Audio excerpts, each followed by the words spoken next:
What is the secret to unlocking your full potential? What makes your idols any different than you? How do you become the person you've always wanted to be in life? This is where you get all of your questions answered. My name is Justin Shank, and I sit down with some of the most epic individuals who are changing the world with their actions in business and in life. We discuss how they did it, why they pushed themselves, and more importantly, how they were able to focus on continuous growth to achieve their dreams. Welcome to the Growth Now movement. This week, I sit down with Scott Aaron, an internationally acclaimed and award-winning network marketer, author, podcaster, and speaker. Scott Aaron is the go-to specialist when it comes to converting traffic, establishing connections, creating residual income, and using LinkedIn leads generation and building personal brands. In this conversation, we talk about so much. We don't only talk about building a brand and a business through LinkedIn and networking and all these other things. We talk about Scott's journey of overcoming his father's failures, which he put onto his back and carried, and how he was able to kind of navigate that relationship, able to navigate that business into what has now become a very, very highly successful business of his own right as a solopreneur. I think you guys are really going to love this conversation. It's inspiring, it's rewarding, and there's a lot of great takeaways for you to implement into your business today. Now, before we get to the interview, make sure you grab your tickets to Growth Now Movement Live, September 25, 26, right here in Reading, Pennsylvania. Head over to gnmlive.com. Grab your tickets now. Use the code PODCAST for a discount, and I can't wait to see you guys there. Now, without further ado, let's get to the episode with Scott Aaron. Scott, welcome to the show, man. Justin, my pleasure, and obviously it's an honor to be here with you, and just looking forward to converse and share some goodies with the audience.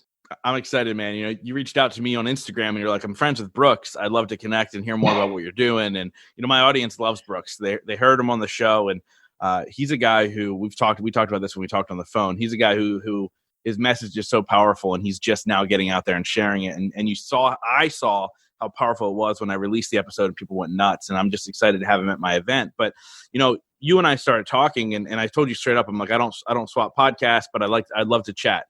Before you even said anything on the phone, I'm like, yep, want you on the show. So I'm excited about the conversation. It's going to be amazing. But why don't we take a second right now, and you can tell my audience who you are today, and then we'll break down how you got there. Yeah. So again, thanks for the opportunity. My name is Scott Aaron. I'm from Philadelphia, Pennsylvania, still born and raised, and I'm crossing the bridge to Jersey. We're actually settling on our new home in a couple of days. So we'll be making the trek to Jersey. So I'll be a Jersey boy soon.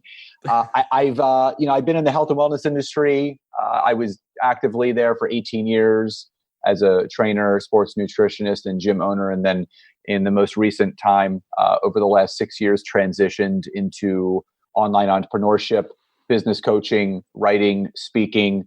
And that's my passion is truly inspiring people with the art of human connection in a oversaturated digital and social media world, that you can still create that belly-to-belly relationship online if it's done on the right platform. And obviously my platform of choice is LinkedIn. It's been a game changer for me. And I just truly wake up inspired every day to show people that where they currently are, if they're not happy, it doesn't have to remain that way. You just have to make those small decisions that create that compounded effect to get them to inevitably where they want to be.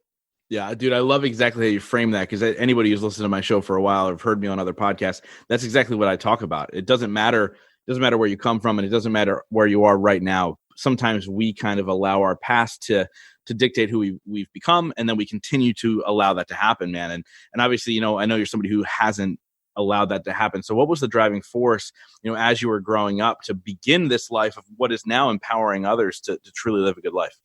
You know, it's a very interesting story. And I remember actually sharing this the other day, and someone said that everyone has a different story. And obviously there's people that know me, they see the glory in everything that I'm doing now, but you don't know the story. And entrepreneurship and everything that I'm doing was out of pure accident, if I was to look at it from a 10,000 foot view. But if I was to get deeper with it, everything was on purpose, because everything happens the way that it should happen.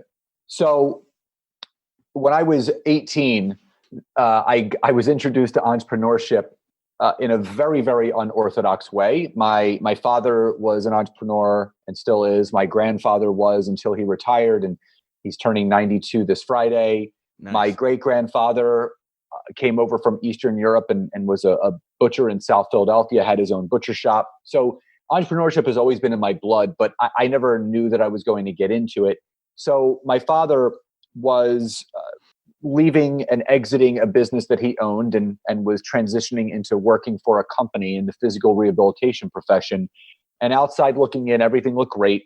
And he suddenly, about 6 months in, exited. And he let our family know that he was actually leaving this company and he was going to be purchasing a health club in downtown Philadelphia. And the reason behind that is because the federal government was investigating the company that he was working for as an employee for a $9.5 million insurance fraud case. And my dad, so he said, I'm cooperating with the government. And he let myself, my mother, and my sister know that there was the potential for house arrest. And long story short, my father opened the gym. He was running it. And about 6 months after that, we were at sentencing. And my father was sentenced to 24 to 36 months in federal prison.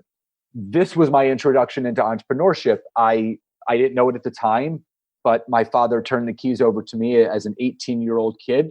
And I was more of a hippie at the time. For those that know me now, I don't have any hair, but I had a big Jufro, and I used to I used to travel around the country sing a band called Fish. That was basically my big passion and habit.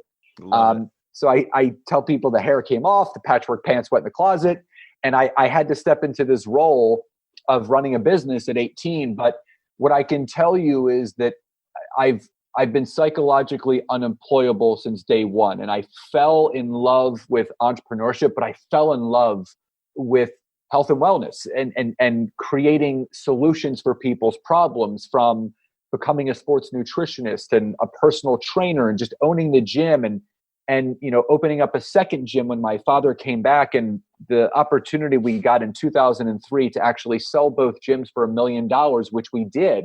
So at 24, I became a millionaire 6 years after my father goes to prison. And we're like, oh my God, this is all possible. And, a year after that, we opened up a third and final location. And through business loans and investments, because everything had to be put in my name at this point, because my mother and father's credit was bottomed out during the imprisonment.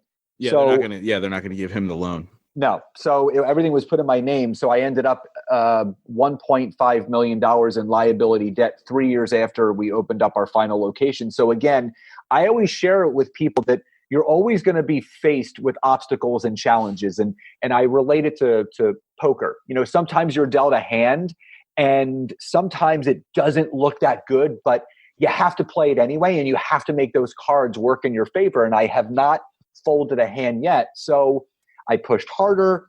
And in 2013, that's when I was introduced to online entrepreneurship in the form of network marketing. And that's where life kind of really started to take a different turn, because I started doing personal development. And you hear this all the time. When I was doing network marketing, it's a personal development journey with a compensation plan attached to it. And, like Justin, I can't explain to you, I jokingly tell people that the last book that I read prior to starting online entrepreneurship was the first Harry Potter. That's how long it had been since I read a book. But I started digesting all this information, and I started believing in the possible and realizing that the only limitations that I had in my life were the ones that I was setting upon myself. And when I broke off the lid and said, you know what, I can do whatever I want. But again, I had this gym that was sitting on my shoulders. Right. And I was the personal guarantor of the lease, which for people that don't own a business and don't understand what that means is that I was personally responsible for every dollar that was owed to that gym with that lease to the landlord if it failed or succeeded. And the gym ended up losing about $2,000 a month come 2015. So I actually had to file for personal bankruptcy in 2016 to get the gym off of my back and step into my own light as an entrepreneur, doing what I wanted to do, coaching and teaching LinkedIn and building my online business And, when people hear the word bankruptcy, they hear your life is over. I heard your life is about to begin, because this was my first time. From 1998 until 2016, I was fulfilling my father's dream of owning gyms. So it's only been the last 4 years that I've been really building my own dreams, my own passions, and going after it. But I can attribute the obstacles that I had to overcome. And someone asked me, they said, how would you describe your journey and your superpower in one word? And I would say resiliency. In entrepreneurship, in life, you have to be resilient. And that's how I live each and every day. Dude, I love that journey. Like, there's so much we can dive into from that standpoint. You know what I mean? You go back to, hippie Scott, traveling the country, seeing fish. By the way, I actually have a really good friend who's also my chiropractor, who still travels and sees fish. A very successful business individual, but still does it. So you can do it too if you're not on the bandwagon anymore. But I'll tell you this, man. When I look at that first shift that you made in your life, from a little bit more driven on the soul side of life, trying to discover some things, and then being forced into being an entrepreneur. How did you so quickly make that happen? I mean, there's so many kids at that age, 18, 19 years old, that would shun it and turn their back and be like, whatever, Dad, you messed up. How did you not carry that resentment into it? Or did you? And then how did you overcome that? So the resentment, when you're so young, I was at such an impressionable age. I was a teenager. I was a kid. The family that I was raised in is that you're a family. You do whatever you can to support and love and help each other. So there was no resentment. It was like, I was asked to step up. I was going to step up. I was now the man of the house. The resentment and anger definitely built up later. When I would say, when we sold both those gyms for $1 million, it was a dream come true. When things started to go south, when we opened up the third and final gym, and I was financially liable for so much at such a young age. And the other part of this is that it affected my first marriage, which ended, and it led to a second divorce. But obviously I had to go through that personal journey to attract the woman of my dreams into my life, my fiance now. And also the second marriage left me with a beautiful 7-year-old little boy, and becoming a father is one of the greatest accomplishments I've ever had. But I remember working with a business coach, and they said to me, listen, if you keep carrying around this resentment and anger towards your father, it's never going to allow you to step forward. And I remember when I moved on from co-owning the last gym with my father, I asked him to leave. I said, listen, you're going to have to go train somewhere else. This is not going to work. We didn't speak for about 1.5 years. Wow. And I remember being out in California, and I was at a personal development event, and I let go of it. I said, you know what? Hanging on to this resentment and anger, I have to take responsibility for me and my life. I can't continue pointing fingers and playing the blame game like I was doing my whole life, and like a lot of people do. And I called him and I said, listen, I'm not ready to see you in person, but I just want to let you know I forgive you.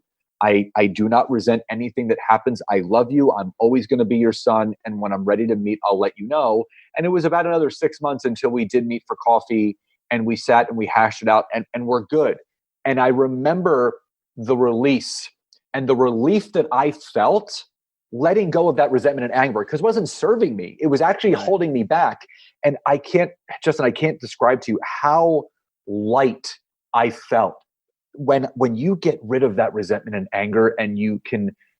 And I remember reading a book called The Power of Now by Eckhart Tolle, which is a phenomenal book. And it talks about you can live in fear, you can live in anxiety, or you can live in peace, which is living right now, living in the present moment. And I said, you know what? Like, I'm not going to do this anymore. I'm not going to replay those tapes anymore.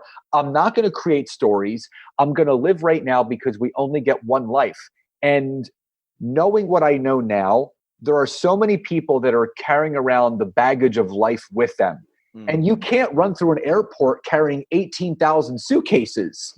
Yeah. So if you just leave those bags where they are and meet people where they are and forgive, not forget, forgive and honor, because with every trial or tribulation that someone experiences in their life, no matter how wrong that person did onto you or what they said or anything else.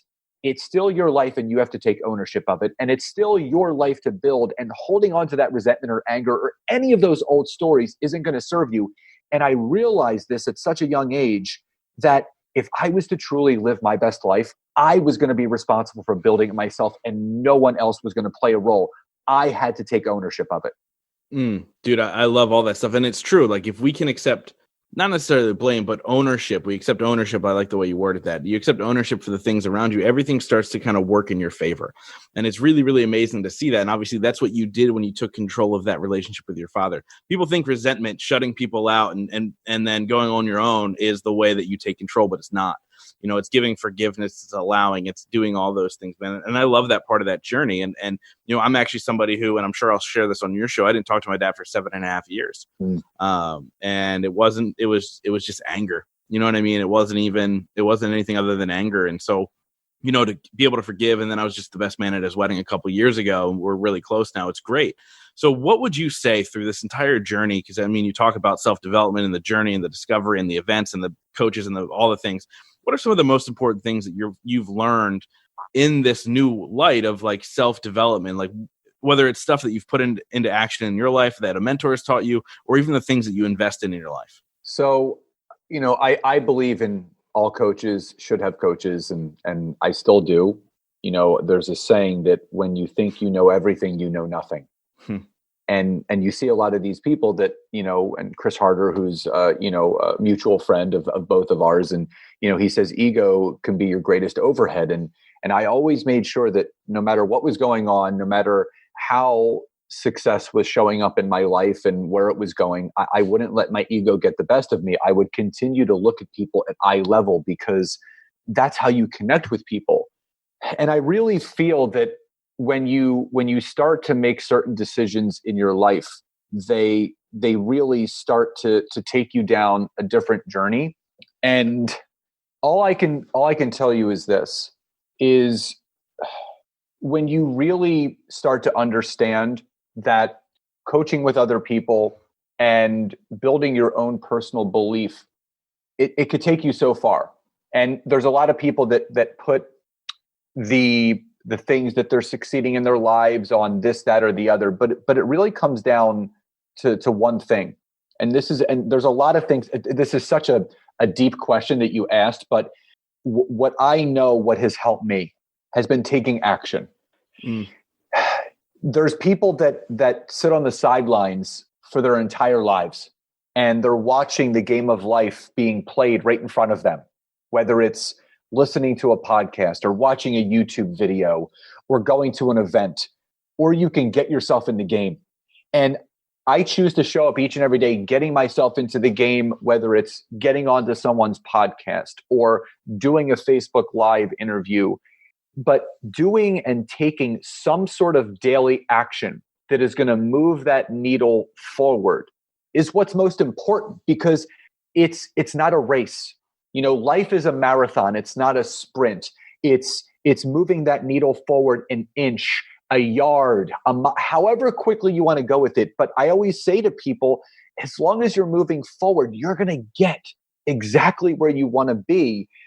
And I've also learned the power of being present and having this moment right now, and really creating that vision of where you want to go. And it's not about, and you hear all the cliches, don't look in the rear view mirror because that's already happened. You got to look through the windshield in front of you, but you have to honor where you are now. And I correlate this to the 4-minute mile story. And I'm sure you know this, that, yep, you know, the gentleman that first broke the 4-minute mile barrier, I think it was in the 1930s, 1920s. All of these people tried to break the record. Right? They all said it was humanly impossible. Humanly impossible. And then all of a sudden, this guy comes along and he breaks the 4-minute mile marker. And you know what? In the next 18 months, like 18 or 19 people broke the 4-minute mile marker because it was proven that it could be done. Right. So whatever you want to achieve, $1 million a year, $10 million a year, whatever, if it's a monetary thing or if it's a car or a house, if someone owns that size house, if someone owns that car or is making that kind of money, they've proven the concept that it can be done. And the only thing that is differentiating with that person from where you are is you haven't taken action yet. So when you can take action, that creates the compounded effect to take place to really, truly live your life that you deserve. And that's how I live every day. It's what can I do today that is going to cause that compounded interest to build over time for tomorrow and next week and the week after, that's going to amount to the life and the vision that I have for myself in my future. I love it, man. So obviously, you go through and you have this gym stuff, and then you have to file bankruptcy, and you get into network marketing, and then obviously now you're coaching as well. What was it about the network marketing that seemed like this was for me? For me personally, it was a question that I was asked as a personal trainer. And a friend of mine asked me, he goes, it was we were going out to lunch, and he said, listen, you're working your ass off, training, you're training 16 hours a day. What would you do if you got injured? And I was like, what? And he said, what would you do if you got sick or injured where you physically could not train people because that is how you make money? And I said, you know what? I've never been asked that question. And it scared me to death because I was one injury away. And trust me, Justin, I've seen trainers literally who have torn their ACLs that literally are hopping around on crutches, training their clients, sitting on chairs because they can't afford to take off, trading time for dollars. Yeah, that's crazy. And I'm like, I know there's more out there for me. And that's what really, being psychologically unemployable, I don't believe in Ponzi's or pyramids. I believe that we're all in control of our own destiny of whatever we want entrepreneurship to look like, whether it's Shopify or an Etsy store or network marketing. If you build it and you do it with integrity and genuineness and authenticity, it will grow on its own. And when I saw the opportunity that network marketing provided, where it still allowed me to help people just in a different way, whether it was physically or financially, it was an easy thing to say yes. But like I mentioned previously, it was this personal development journey with a compensation plan attached to it. The more personally developed I became, the more money I was able to create. And I remember about 22 months into the opportunity, having my first $10,000 month, I could not believe that was possible. Like, you hear about these people making six figures in network marketing. You're like, yeah, right. That's never going to be me. But I am living proof that it is possible if you take those daily actions. And if you believe in yourself, you believe in your mission, your vision, your value, and what you bring each day to the marketplace that you're creating. I love it. And you talk about humanizing this process. We're in this world now, man, especially, and look, I'm not in network marketing, but especially with network marketing and all these things, how people are they flood my inbox every day and they try and get something from me or try and sell me something or try and whatever. And it feels like it's a bot, even though it's a real person on the other end. Yeah. I love this idea that you have of humanizing the process. And how do we, using the tools that we have today, the internet, LinkedIn, Facebook, whatever, and then taking these things and then rehumanizing like it was back in the day before all of these things existed. Where did that come from? And how did you really perfect this idea of like, let's humanize this process of business? Well, it goes back to the 18 years and 65,000 hours of one-on-one personal training that I did with people. Everyone came to me with a problem. Help me lose weight. Help me gain muscle. Help me get more ripped. Help me build this. So I always had to be solution oriented. So people came to me with a problem and I developed a solution for it. And the same thing with network marketing. I just did it in a different way. But here's what I learned. Why I jumped onto LinkedIn 5 years ago is because I was feeling very disconnected from people, because what I was being taught was to post and pray on Facebook and Instagram. And I didn't really feel that genuine connection between two people. And I'm going to use the example of how you and I even ended up here today. I was looking at Brooksy's story and I saw him mention you and he was on your podcast. And I'm like, who's this dude? I'm like, oh, he's from PA as well. And then I said, let's connect. I said, I saw my good buddy Brooksy was on your podcast, would love to hear about you and your podcast. And I can share a little bit more about me and mine.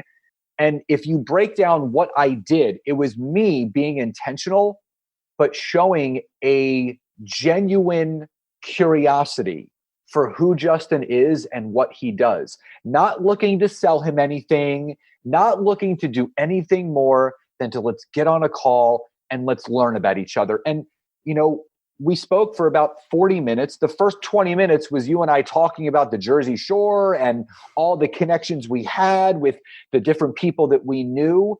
And that's what it's all about. The science of getting rich talks about, instead of living in a world of competition and comparison, live in a world of creation and collaboration. So I seek to create and collaborate as often as I can, because I don't know who's going to hear this. I don't know what ears this is going to fall onto, but it's going to impact them. So if you take that notion, you can bring that to social media. You can bring that to Facebook, doing Facebook Lives and doing interviews. You can bring that to Instagram, doing IG stories, and actually genuinely sliding into someone's DM and saying, hey, would love to get to know you, and give a connecting point of how you actually know the person. Or on LinkedIn, reaching out to people that have a similar background as you and seeing how you can support someone else. Everyone is so quick to sell, opt in for this. And I do a presentation where I go over the fact that there is no ClickFunnels, there is no opt-in, and there is no email sequence for human connection. I love it. I talk about this stuff all the time. That's why I've so avoided ClickFunnels for so long. Like, I totally get it. Everyone's looking to build this email list, and I see people and it drives me nuts. I see people on Instagram launching these coaching programs and these programs, and I want to teach moms from home, and I want to do this. You have to earn the right to sell someone by connecting and creating a connection with them first. And will it take longer? Yes. But will it pay off more in the end? Absolutely. And if you honestly and genuinely know that no matter what model of entrepreneurship that you're in, if you treat it like a marathon and you treat it with genuine care and genuine curiosity and concern for the people that you're connecting with, you are going to build the best business, the best brand, and you're going to leave the most impact behind for those to follow. Dude, I freaking love it, man. I look at your journey and I've realized you've hit marks of success in so many different ways, from the brick and mortar to the network marketing to the coaching, which that's a rarity. That's like the trifecta approach, right, of life, because a lot of people I know online could never do the brick and mortar. I know a lot of people that do brick and mortars. I have a good friend who I don't know if he'll ever be able to do online. I keep trying to get him to do it, but it has this connotation of, if I'm either this or I'm this. And you're like the example of, you can do whatever you want as long as you take action, put your mind to it, and do all the right things. So the neat part about podcasting, as you know, being a podcast host, is we get to talk to some of the most successful people in the world. So my question for you is, what is your definition of success? And what are 3 things you do every single day to ensure that success for yourself? God, it's so funny. This is the question that I ask every single podcast. And I love when it's asked to me, because what I've learned is that success definitely changes over time. For me, success is truly living each day that I have by design. And that could be protecting my mornings for my coffee time and my gym time and my breakfast time with my fiance, or having my afternoons and evenings available to take my son to wrestling practice. So success truly means having the monetary freedom and the time freedom to live my life by design. And what I do to set myself up for that success, number 1, I practice gratitude every single night before I go to bed. I have a gratitude journal that sits by my nightstand, and right before I shut the lights off and give my girlfriend, my fiance, a kiss goodnight, and we roll over, I always write down the things that I'm grateful for and what something happened that day that was truly amazing. But also, and she's helped me with this, is protecting my mornings. I don't do anything before 10 a.m. ever for business. I love protecting my mornings and waking up and time blocking my day and understanding that time is the most valuable commodity we have. I'm never going to give that up. And the third thing is really getting clear on my vision. I don't do these vision boards that a lot of people do. I do a happening board. So I actually spend time in the beginning of every year getting a big piece of cardboard and sitting with my fiance, and we actually write out exactly what we know is going to happen this year if we take the right action behind it. So that's helped me get such clarity on what I'm doing, because it helps me show up every day the way that I want to, because I can see where I'm going. Yeah. So practicing gratitude, protecting my time, and having a clear vision of where I'm going is helping me reinforce the definition of success. Dude, I love all that stuff, man. So let's get to the important stuff. How do people get a hold of you? Like, where do they connect with you? Where do they look into all your stuff? What's all the good stuff? Yeah, my website, www.scottaaron.net, has everything there. It's got my best-selling book, my podcast, but I'm on social, on Facebook and LinkedIn. It's under Scott Aaron, and on Instagram, it's at Scott Aaron LinkedIn. And you can always connect with me. I love connecting with people. It's what I do for a profession. And I do have a podcast on iTunes called Network Marketing Made Simple, because, and obviously you're going to be on there. So I interview a lot of top impactors and people that are doing big things. And, my goal is to show up each and every day, just leaving one person better and causing that ripple effect to really change the world that we live in. Dude, I love it, man. Now, obviously, this podcast is called The Growth Now Movement. So I wrap up every single episode with this one question, and that is, in your life, what has been your biggest moment of growth? I would say the biggest moment of growth for me was absolutely that day that I signed the paperwork to file for personal bankruptcy, to allow myself to step into ending my father's dream that I was living out and beginning each day living my dreams and my life on my terms. Awesome. Scott, thank you so much, man, for coming on and sharing your wisdom with my audience and just being so open about the journey, and to understand that when we reach what we thought was success, sometimes that is not our success and we have to go and create it ourselves beyond that, man. This conversation has been amazing. So glad we've connected, and hopefully we can stay connected. And I'm excited to be on your show as well. Absolutely, brother. Again, grateful for you and the connection, and looking forward to doing more in the future. For sure. Thank you guys so much for being a part of the Growth Now movement. This is how you can really help me out. If you guys enjoyed this episode, please share it out on Facebook, Instagram, Twitter, all that fun stuff. And let's grow this movement to epic heights. And it's all going to be because of you guys. Thank you so much, and we'll see you next week.